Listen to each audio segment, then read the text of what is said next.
EVM का झमेला आप जानते हैं, आधे लोग भी इस पर अब भरोसा नहीं करते। चुनाव आयोग को हर चुनाव में सफाई देनी पड़ती है कि इसमें कोई झोलझाल नहीं है।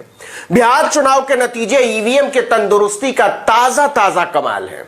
आरजेडी से लेकर कांग्रेस और आम आदमी पार्टी तक ने लगातार आरोप लगाया है कि ईवीएम बीजेपी का खिलौना है। जैसे वो चाबी घुमाती है वैसे वो चलता है। मीम्स बने कि वोट किसी को डालो लेकिन जाएगा बीजेपी को ही। कुल मिलाकर कहानी यह है कि ईवीएम भारतीय लोकतंत्र की एक बदनाम मशीन बन चुका है।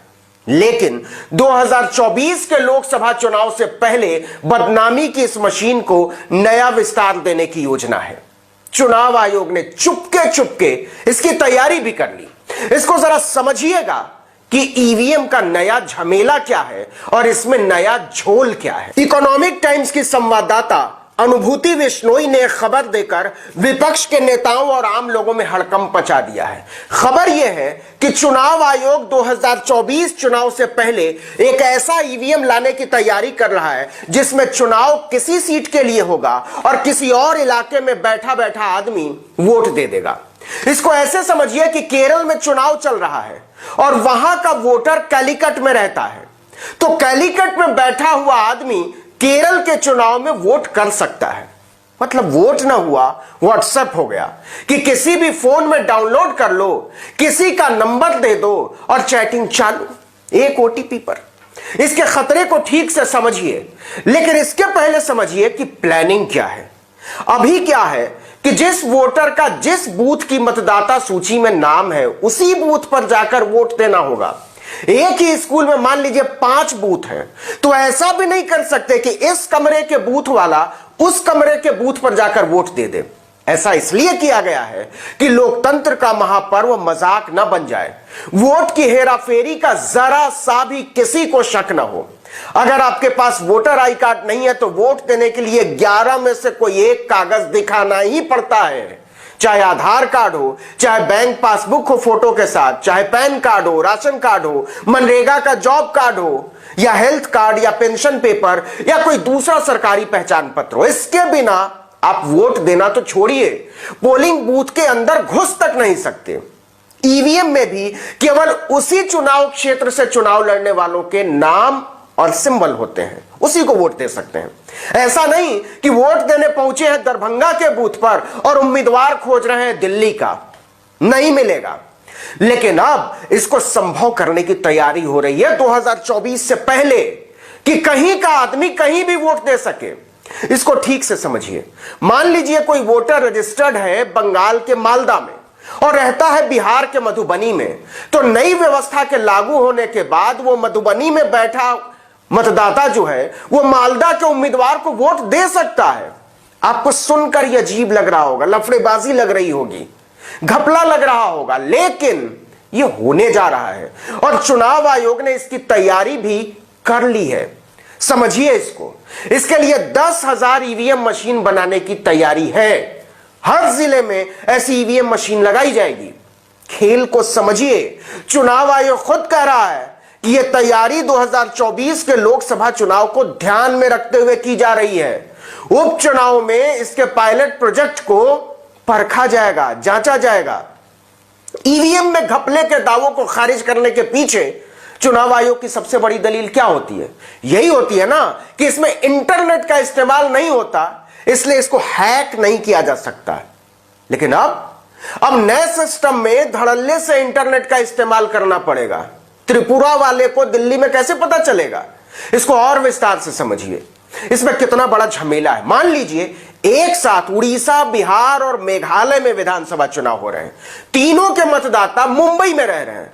मुंबई में किसी तरह का कोई चुनाव नहीं हो रहा है, लेकिन तीनों राज्यों के वोटर मुंबई में एक ही पोलिंग बूथ पर जाकर अपने अपने राज्य के अपने अपने कॉन्स्टिट्यूएंसी के लिए वोट कर सकते हैं। इसका मतलब तो यह हुआ कि जैसे सालों भर आप वोटर आई कार्ड बनवा सकते हैं, वैसे ही सालों भर पोलिंग बूथ को खोल कर रखना पड़ेगा, क्योंकि कहीं ना कहीं कभी ना कभी तो हमेशा ही चुनाव होते रहते हैं।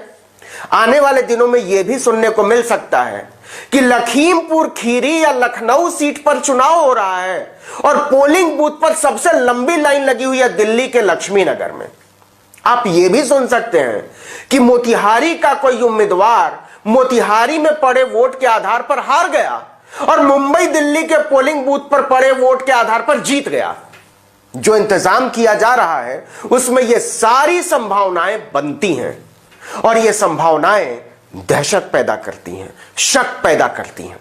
अब जरा चुनाव आयोग की गुपचुप तैयारी को भी समझ लीजिए। इसकी तैयारी आज से नहीं चल रही है, अप्रैल 2020 से चल रही है। चुनाव आयोग ने तभी इसके लिए कमेटी का गठन कर दिया था।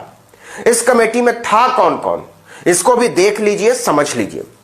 Centre for development in advanced computing यानी सीडेक के पूर्व निदेशक रजत मूना को इसका अध्यक्ष बनाया गया और कमेटी में रखे गए आईआईटी मद्रास, दिल्ली और आईआईटी बॉम्बे के एक्सपर्ट्स।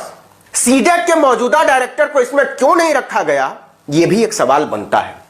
मूना कहते हैं कि हमने मुकम्मल तैयारी कर ली है और 1 महीने में इसका डेमो देने की स्थिति में होंगे।